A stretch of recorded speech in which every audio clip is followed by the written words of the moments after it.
All right, so there may be some questions coming into our lawns this new year. Last fall we had a pretty dry, summer and fall, but we did have some decent moisture going through the winter. So there might be some areas in your lawn where it's thin in the fall of last year or the summer. If you did not have irrigation system and let's say your lawn went totally dormant and it's bluegrass, most likely that lawn is going to be okay. But if you had a tall fescue lawn and it went completely dormant, odds are that grass is not going to be coming back. Lawns have started to green up here and there, depending on what type of grass you have.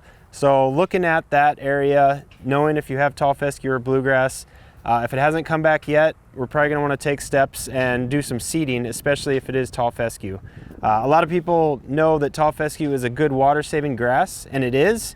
It requires less water, but when we have a drought, let's say last winter into the summer, that grass does still need water and we don't get it for long periods of time. It doesn't go dormant, it actually dies. So there's something to think about there when you're choosing some grasses depending on if you have an irrigation system or not. So when we come into the spring and we have a thin area, we want to be careful when we're putting pre-emergence down. If we're going to seed into that area, there are some other products.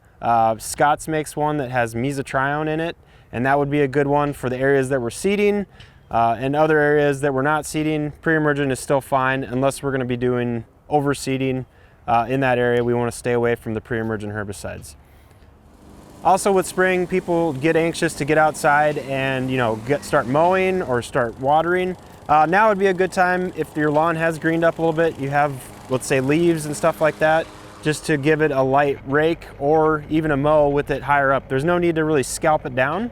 We should be to that point to where we can start doing a little bit of maintenance on that grass and maybe the first mowing or second mowing, depending on what you have and your situation with shade and heat off the streets or if it's out in an acreage.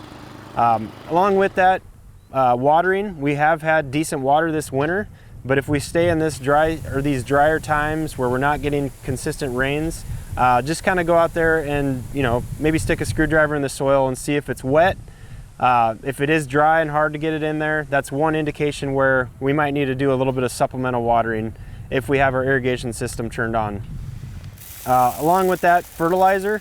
A lot of times we say do not put fertilizer on in the spring, and that's basically because we have such a flush of growth in May that we don't need that fertilizer that far or that early in the season. So we typically say to hold off till late May or June to fertilize our lawns. But if we did have a thinner area or a weak lawn going into the winter, coming out of the spring, now would be a good time to use a fertilizer with phosphorus in it to help promote thickening that lawn and filling in those bare areas.